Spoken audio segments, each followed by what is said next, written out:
j'espère que vous allez bien. Donc on se retrouve aujourd'hui, comme vous avez pu le voir dans le titre. J'arrête pas de dire ça en ce moment, comme vous avez pu le voir dans le titre. Il faut vraiment que j'arrête de prendre cette habitude qui est plus que mauvaise. Donc aujourd'hui, on se retrouve pour une nouvelle vidéo de la série Back to School spéciale DIY, donc les Do It Yourself. L'année dernière, je vous en avais fait par rapport à l'organisation et aussi par rapport aux cours, donc les cahiers, les trucs comme ça, etc. Donc je vous mettrai ma vidéo DIY organisation de la rentrée dans la barre d'infos, donc celle que j'avais faite l'année dernière. Et cette année, je vous en fais une nouvelle vraiment axée uniquement sur l'organisation. Pas les cahiers pour aller en cours, etc. parce que c'est déjà quelque chose que j'ai fait et j'ai l'impression que sur YouTube, ça a déjà été beaucoup trop fait. Donc je voulais pas vous remontrer quelque chose qui sortait tout droit d'une autre vidéo. Je trouvais ça dommage. Donc du coup, j'avais vraiment envie de vous faire quelque chose de nouveau pour cette vidéo. C'est pour ça que j'ai décidé d'axer ma vidéo sur l'organisation à la maison.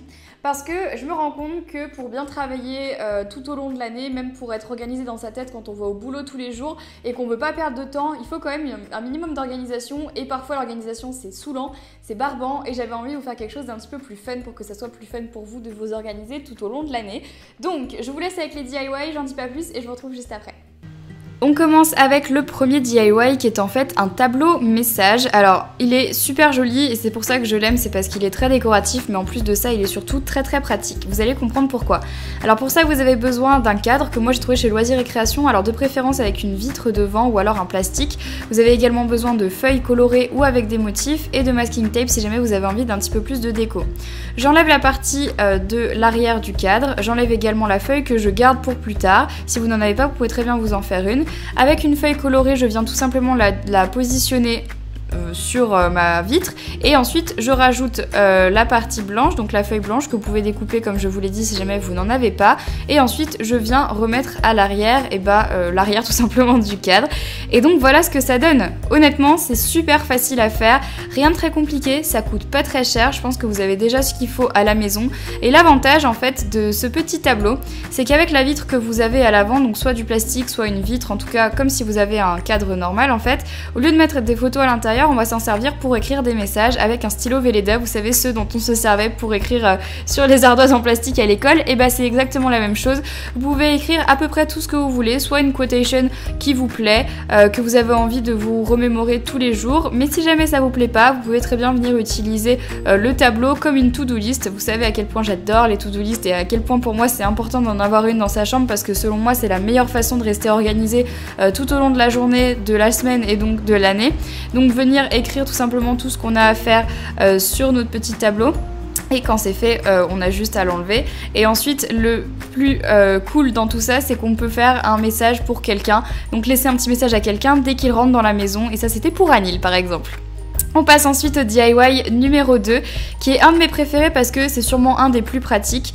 Il s'agit en fait de petites pancartes, comme vous pouvez le voir, avec les noms des jours de la semaine dessus, et qu'on accroche sur des cintres qui vont tout simplement vous permettre de préparer toutes vos tenues à l'avance. Alors rien de très compliqué pour ça, vous avez besoin de papier cartonné de la couleur de votre choix, moi j'ai pris du gris, un patron, mais si vous n'en avez pas, vous pouvez très bien le créer vous-même à la main, une paire de ciseaux, et ensuite vous avez besoin d'un crayon à papier. Ce que je fais donc, c'est qu'avec mon patron, je commence à venir tout simplement tracer les bords, et je fais également le rond au milieu. Mais comme je vous l'ai dit tout à l'heure, si vous n'en avez pas, c'est pas très grave, faites-le avec une règle, et ensuite une fois que vous l'avez découpé, vous pouvez vous en servir comme patron pour faire les autres. Mais moi je l'ai trouvé en même temps que je faisais mes courses pour faire cette vidéo, donc du coup j'ai trouvé ça beaucoup plus pratique, surtout pour les faire assez rapidement.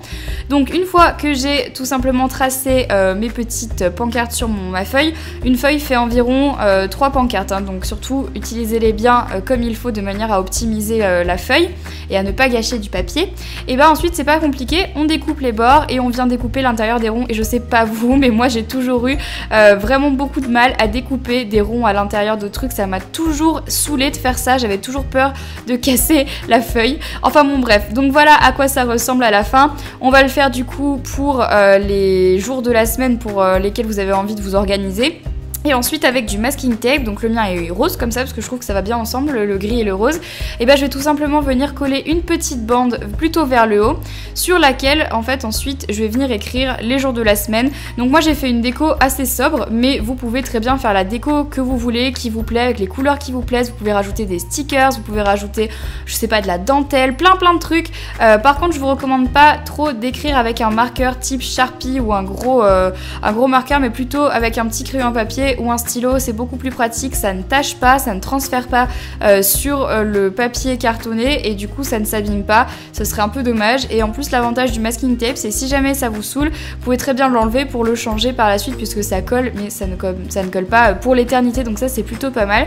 Et donc une fois que j'ai toutes mes petites pancartes, et ben je les accroche sur des cintres et je prépare mes tenues pour la semaine qui arrive. C'est un gain de temps incroyable, surtout le matin quand on sait pas trop quoi mettre et qu'on perd du temps à essayer des tenues. Préparez-les à l'avance et vous pouvez être sûr qu'au moins vous perdrez pas de temps le matin. On passe donc au troisième DIY qui est un de mes préférés encore une fois, qui est en fait un petit pot à crayon customisé qu'on peut faire soi-même et qui est vraiment très original et que j'aime vraiment beaucoup. Donc pour ça, vous avez besoin d'un pot en verre qu'on peut trouver un petit peu partout et ensuite vous avez besoin de colle en spray et de dentelle. Alors là c'est la dentelle de la couleur de votre choix, moi j'aime bien la couleur lin, comme ça je trouve que c'est la plus jolie, mais vous pouvez très bien prendre celle qui vous plaît.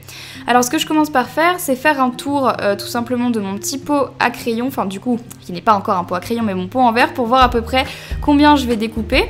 Une fois que j'ai fait le tour, je découpe et en fait ce que je vais faire, c'est que je vais faire 3 tours avec ma bande en dentelle, donc une en haut, une au milieu et une en bas. Donc à chaque fois je vais venir découper la bonne largeur pour le haut et pour le bas. Une fois que c'est fait, je protège une surface pour travailler parce que sinon on va en mettre partout, et je mets de la colle en spray sur la dentelle, pas sur le pot, hein, sur la dentelle, sinon ça va abîmer votre peau.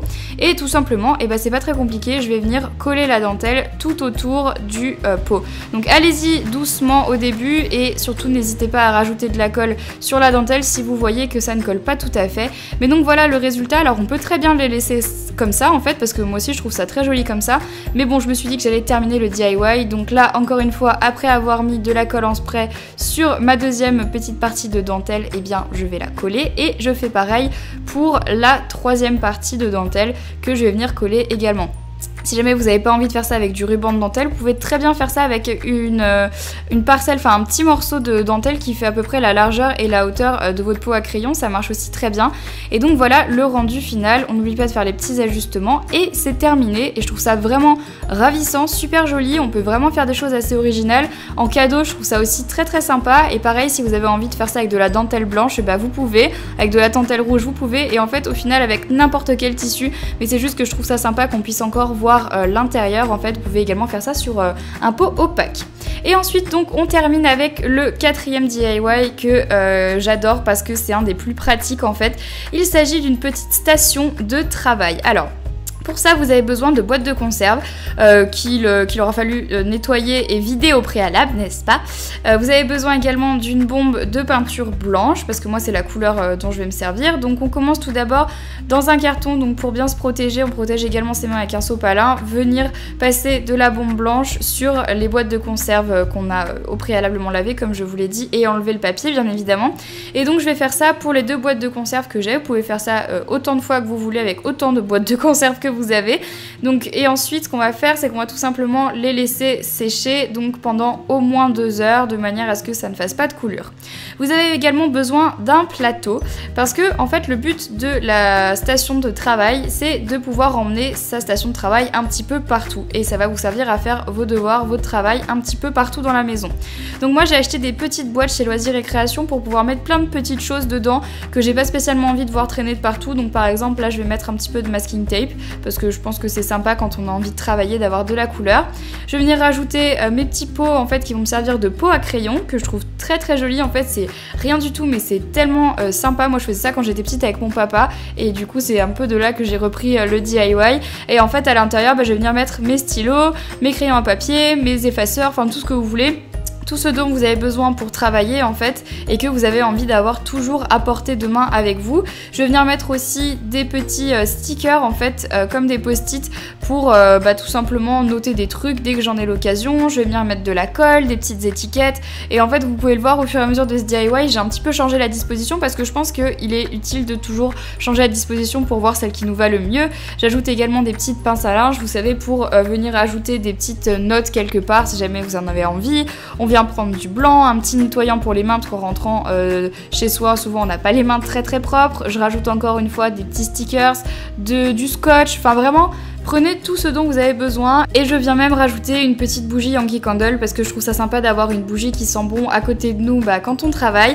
Donc voilà pour ça, et comme je vous le disais, l'avantage c'est qu'on peut venir la prendre dans sa chambre et par exemple aller travailler dans le salon si on en a envie, aller travailler avec des copines sur la table basse, j'en sais rien, mais c'est vraiment histoire de dire que vous avez tout réuni au même endroit et que vous n'avez plus d'excuses pour pas faire vos devoirs sous prétexte que vous êtes dans le salon ou je sais pas quoi, ou que quelqu'un vous a piqué votre chambre. C'est super pratique à emporter et j'adore ce DIY. Et donc voilà, la vidéo est terminée. Comme d'habitude, j'espère qu'elle vous a plu, mais surtout qu'elle vous a aidé. J'espère vraiment que vous allez reproduire les DIY que je vous ai montrés dans cette vidéo parce que c'est toujours ce qui me plaît le plus de voir vos réalisations. Donc si jamais vous avez réalisé un DIY grâce à la vidéo que vous venez de regarder, n'hésitez pas à venir me le tweeter ou à me le poster sur Instagram avec le hashtag EnjoyDIY que je vous mets juste ici. C'est le hashtag que j'utilise à chaque fois que j'ai envie tout simplement de voir vos créations. Donc n'hésitez pas à venir me tweeter une photo, me la mettre sur Instagram comme je disais, ou juste me la mettre sur Facebook. Donc voilà, ça me ferait vraiment trop plaisir de voir tout ça.